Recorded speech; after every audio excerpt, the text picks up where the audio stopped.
So I interviewed for that job against a lot of people who were almost all about 30 years younger than I was, and I guess because I kind of knew Elgin like the back of my hand, having worked there in the planning department for so many years, I was one of the 2 people hired. So I worked with a young school teacher from Elgin High School, and we rode our bicycles all over Elgin all summer long.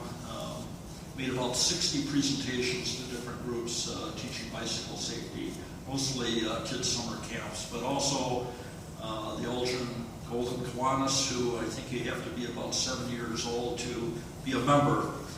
So we talked to kids of all ages that summer, and that was a great experience. A couple of years after my retirement, a friend of mine who worked with the Elgin Area Historical Society approached me and asked if I would put together a presentation on the history of bicycling in Elgin, and Elgin has a long history with bicycling. So I did that, and since then I've given this presentation 5 or 6 times, and occasionally new information pops up. So there's information in this presentation that hasn't been in any of the previous presentations that I've given. So I call this History of the Bicycle in Elgin, Bicycle Builders, Fashionistas, Racers, and More. And we'll find out why it's titled that in a minute. So a little bit about the history of the bicycle. It first appeared in Europe around 1817. It was known as a velocipede, also known as the bone shaker.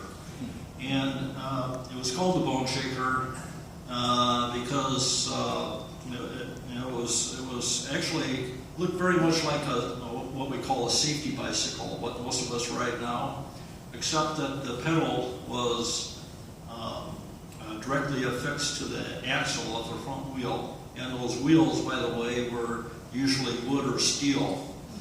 So you can imagine riding a velocipede over cobblestone roads in Europe, what that must have felt like. So that's where the name the bone shaker came from. That bicycle first appeared in Elgin around 1869. Shortly after that, the next variation of the bicycle arrived, called the high wheeler. I'm sure many of you have been to parades where you see the shrine group riding in their parades on their high wheelers. It's also known as a penny farthing or the ordinary. And one of the interesting things about this bike, the phrase "taking a header" came from people riding this bike. Imagine riding down a road and hitting a log or a stone or something and going right over the handlebars over that big wheel. But the penny farthing, not all of those bikes look like the one in this picture. There were actually, they experimented with some models that actually had the large wheel in back and the small wheel in front. But this is the type of high wheeler that we're most familiar with, I'm sure.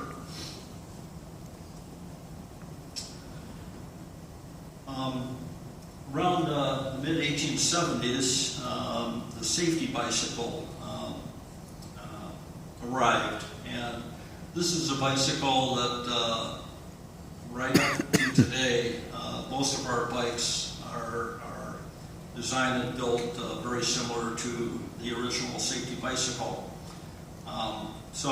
There were 2 types of frames generally. The diamond frame was what many would call the boys' bike or the men's bike, and the step-through frame, the ladies' bike. We don't really call those ladies' bikes anymore. They're just simply step-through frame bikes because there's a lot of people who enjoy riding a bike and not having to lift their leg over that top bar. The safety bicycle, again, was basically the same design as we're riding today, with a crank attached to a chain attached to the rear wheel. And it's been a good machine for many, many decades. The 1880s to the 1890s are what's commonly referred to as the golden age of cycling. There were improvements made through that time period to the safety bicycle. There were cycling clubs all over the place. It was a way to get around, and there were a number of cycling clubs in Elgin. In the early 1900s, a couple of things changed as far as transportation was concerned. One was the interurban trolleys. Elgin had trolley lines crisscrossing all over town, so it became pretty easy for people to move about by means other than a bicycle or a horse. They could hop the interurban trolley and not only get around town, but in some cases move from town to town on an interurban trolley. And a little bit later, the horseless carriage came into play. And that had a huge impact on the use of the bicycle as a mode of transportation. No longer, it wasn't as sexy, I guess, as a machine as a motorized vehicle, a motorcycle or a car.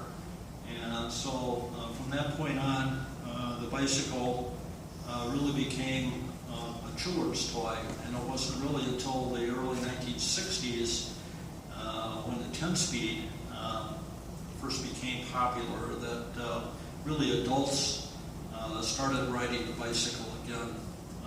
It was something more than a children's toy. The American Wheelmen documented between 1890 and 1918 over 3,000 bicycle models built in the U.S.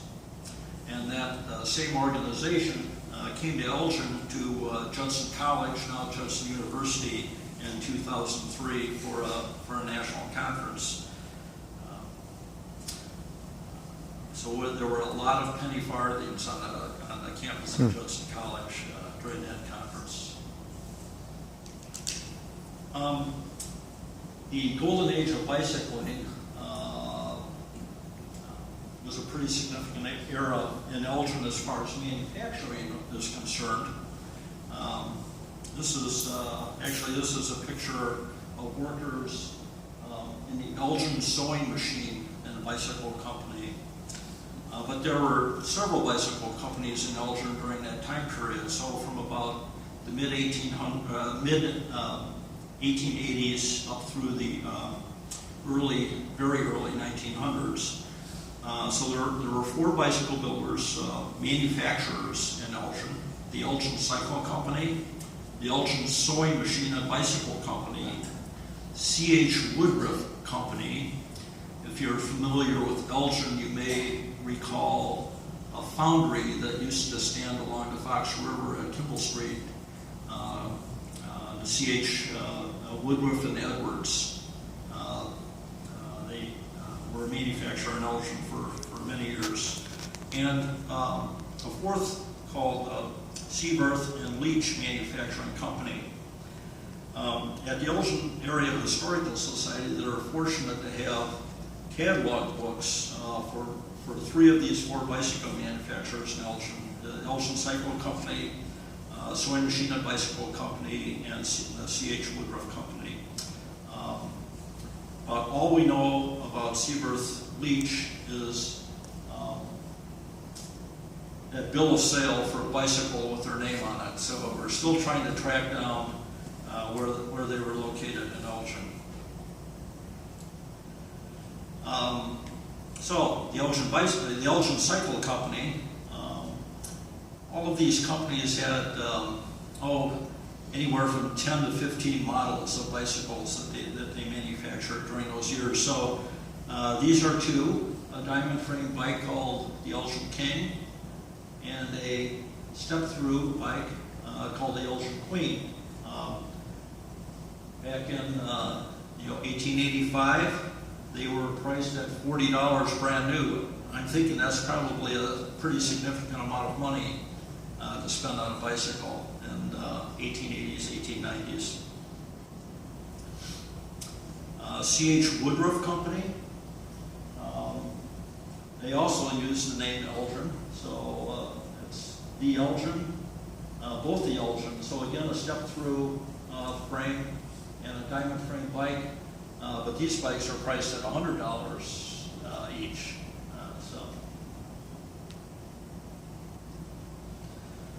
C.H. Woodruff Company, again, the Elgin, $75 bicycles, men's and women's bikes,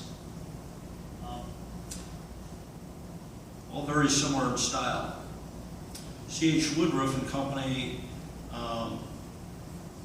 also build tandem bicycles, and for both kind of a diamond frame bike for two, but also a bike that was really intended for the ladies who might want to control the direction that bicycle is going on. So they had a step-through frame in the front part of the bicycle for the ladies. In 1897, there was a bicycle exposition in Chicago, and the C.H. Woodruff Company built a special bicycle for that exposition, and that was had gold in the frame and was inlaid with fine jewels and valued at about $10,000. I would love to find a picture of that bike. Here's a couple of bikes from the Elgin Sewing Machine and Bicycle Company, the Elgin Favorite and the Elgin Favorite Ladies. You'll notice on the ladies' bikes, in addition to the step-through frame, there was a fender on the rear wheel and wires coming down to help keep the skirts out of the rear wheel.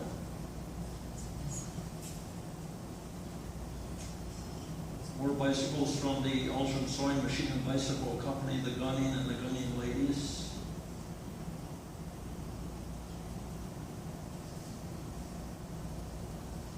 The Elgin Timer and the Elgin Ladies Timer.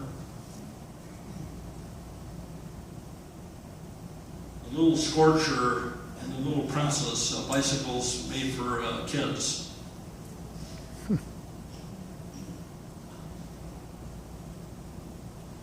So in addition to the manufacture of bicycles, just like today, there's a lot of other things that are needed to really enjoy the sport and to enjoy riding a bicycle for whatever purpose.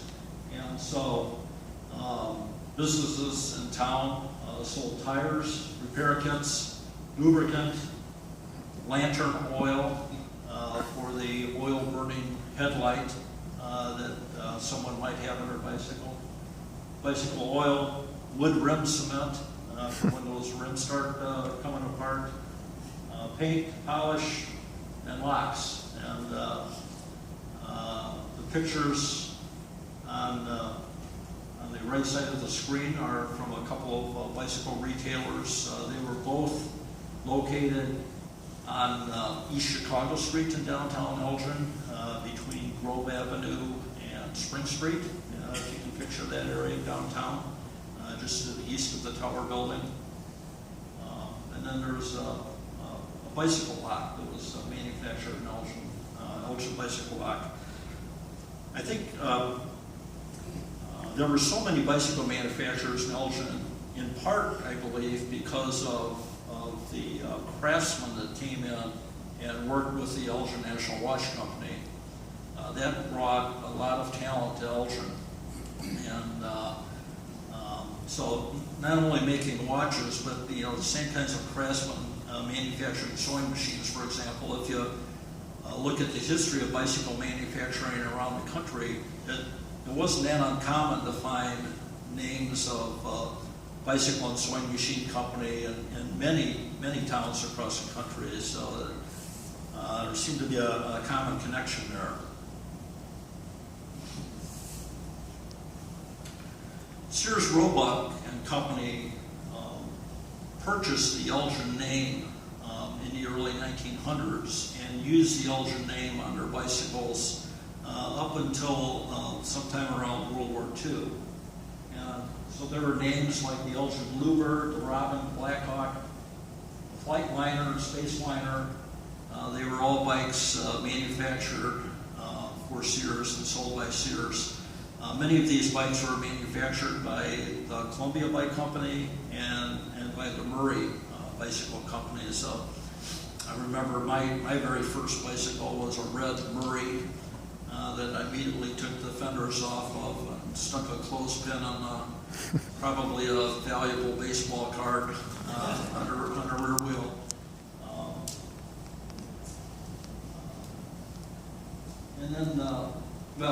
And then probably a bicycle manufacturer that many of us remember is the J.C. Higgins Bicycle Company. If you go to the Elgin Historical Society, to the museum there in the old main campus of Elgin Academy in Elgin, there's an exhibit there. It's called Things Made in Elgin, or Things Named Elgin that were never manufactured in Elgin. And so it was largely due to the quality of the perception quality of Elgin watches that companies all over the country purchased and used the Elgin name on products that they manufactured. And it's just a whole wide range of products. So having bicycles named Elgin, never manufactured in Elgin, when they were sold through Sears is really not something that's that unusual. Those bicycles that were sold through Sears, especially the boys' bikes, as time went on through the 30s, 40s, and 50s, on the top tube they would also often have a big tank and a big headlight in the front, and the idea was because these were primarily considered kids' toys, it's like you're riding a motorcycle except you're pedaling it. So that was kind of the thought process behind those bicycle designs.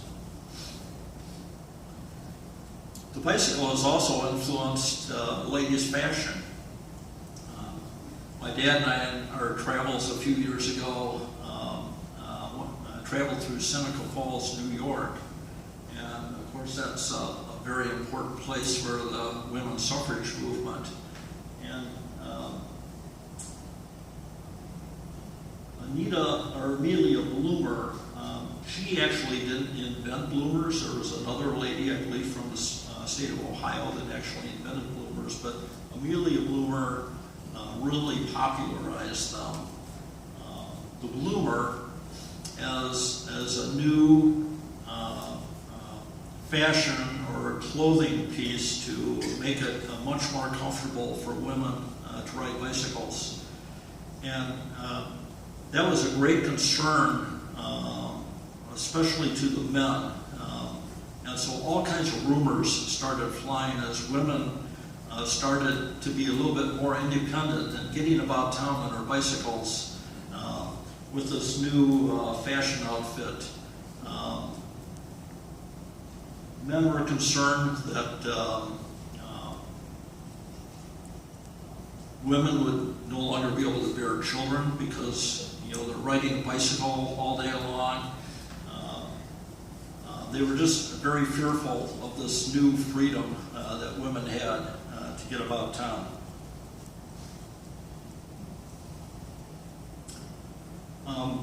The golden age of cycling was also a period where there was a lot of bike racing across the country and in towns like Elgin. So beginning in the 1890s, there were several different races that occurred in Elgin. One of them, the Elgin race. Started in Chicago, went through Oak Park, Addison, and Elgin, and then south down through the tri-villages, Geneva, St. Charles, Batavia, and back west, down through Aurora, and then back west to Chicago. In 1897, the winner of that race completed it in 5 hours and 43 minutes. So I think that's a pretty impressive time, considering the kinds of roads that they were riding on and the equipment that they were probably using.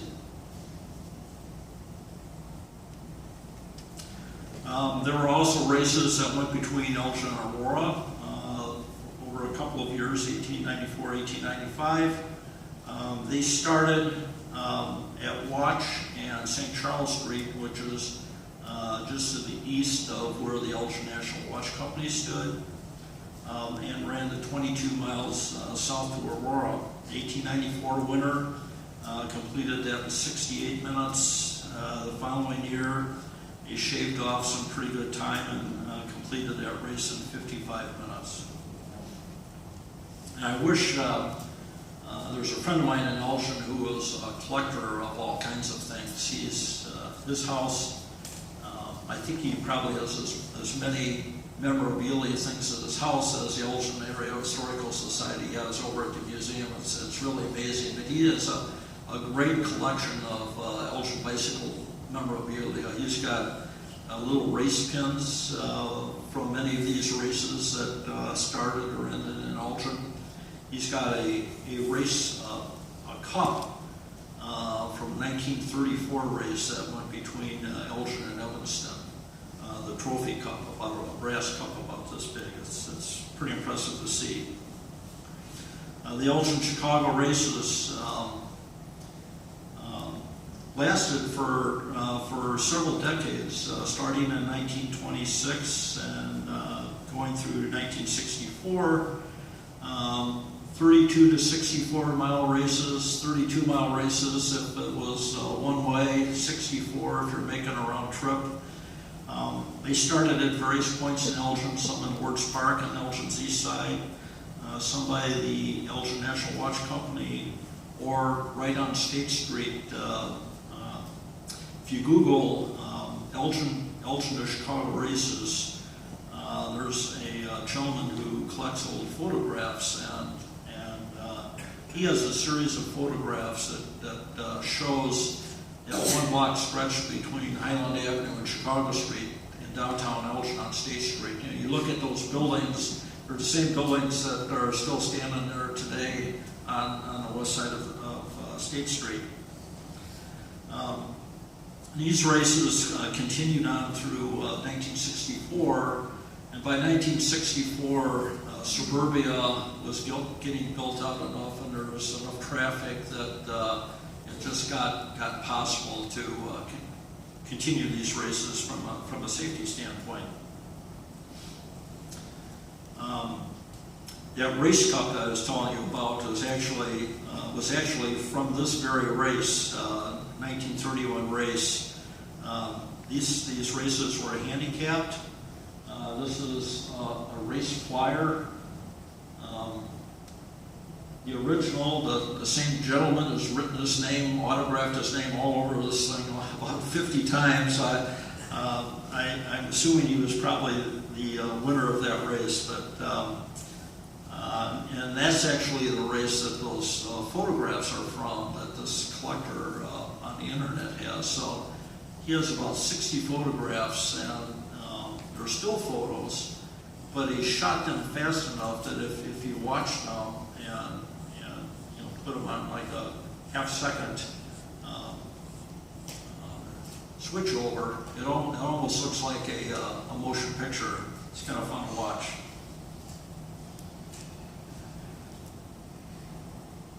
One of the things that we really benefit from in northeastern Illinois is a great network of bike trails, and when you're in Elgin or in Huntley, even without the bike trails, we've got great roads to ride on. You can, if just ride a little ways west or get a little ways out of town and you're on beautiful country roads low traffic country roads to ride on.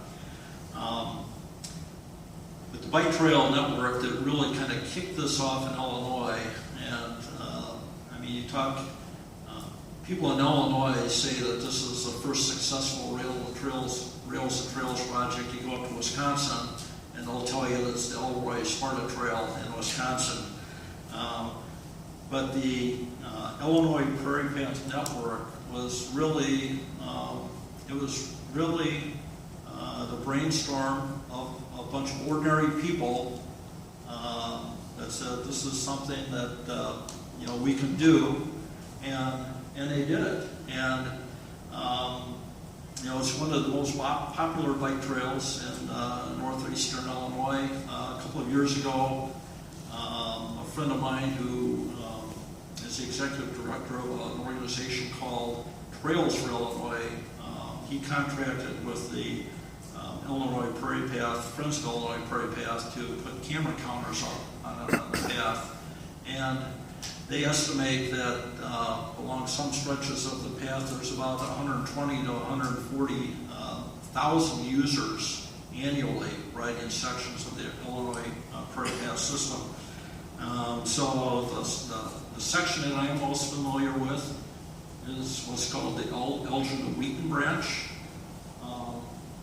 There's a Geneva spur, there's a Batavia spur, and there's an Aurora branch. So you can ride east on this system, about as far in, I believe, as Ville Park, just past Wheaton. And then, not only the Illinois Prairie Path system, but then you've also got the Great Western Trail that ties in it. So it's just a great network to get about the Fox Valley area and areas east. And of course, it all ties into the Fox River Trail. Another very successful rails and trails conversion goes right through Elgin and many communities up and down the Fox River, and that's the Fox River Trail. The idea for the Fox River Trail started in the 1970s, and it was really in the 1980s that it really came into being. I remember as a young city planner in Elgin when the first asphalt trail was laid through downtown Elgin behind what was then Old Auto Row in Elgin. It wasn't the most scenic ride in the world, and now it looks much different with the Grand Victoria Casino and Festival Park and the new Riverside Drive Promenade in downtown Elgin. But that trail, it's about 37 miles long, and of course if you go north you get the McHenry County line, and then you transition up to the Prairie Trail, and then you can continue right on up to the state of Wisconsin. So it's another great trail system. The Grand Illinois Trail, this is the big daddy of trails in northern Illinois. It runs from the Mississippi River to the city of Chicago, and there's a couple of different options. One of those options actually uses the Fox River Trail and Illinois Prairie Path system. But I don't know, some of you may have gone on the Good Tap ride. That's takes place every year, I think in, I believe in June or July. And they ride that circuit. So it follows some roads, but many of it is on bike trails.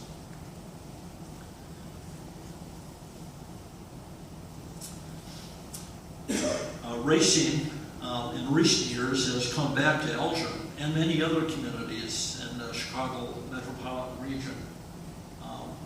Back in 2000 through 2002, there was a series of races in Elgin called the Four Bridges races, and that was for an age group of racers called U23. They were in their late teens, early 20s.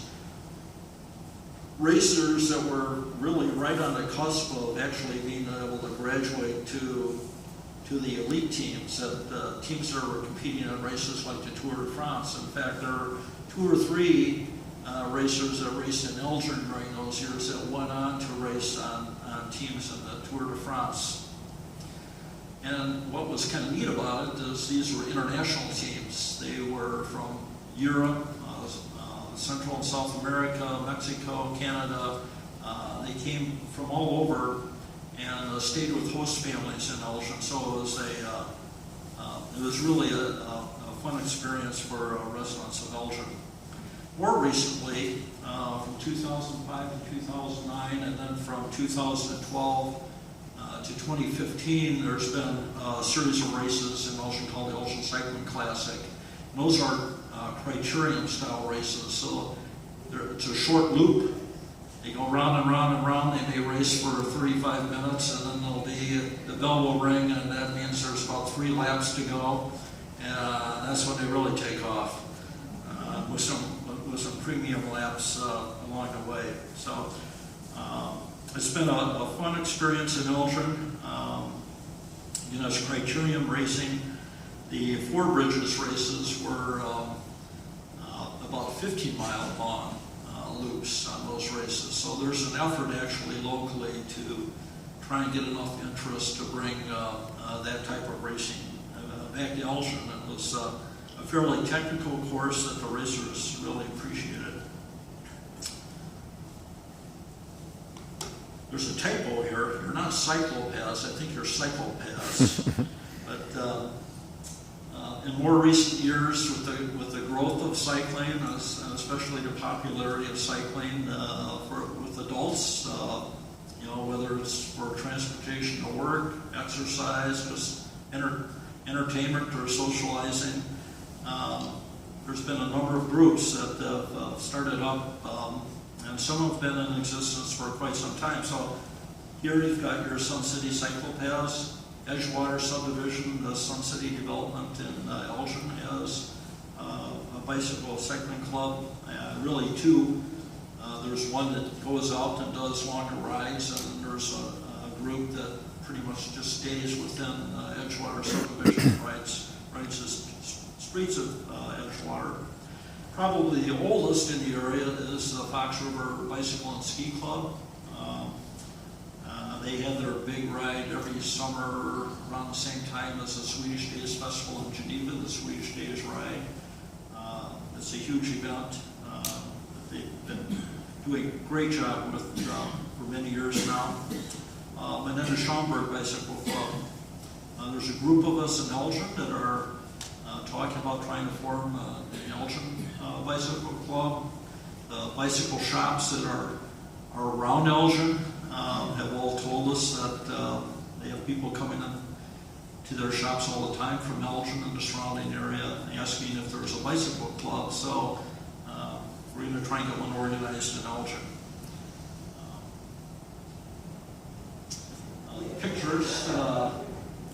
Picture at the top.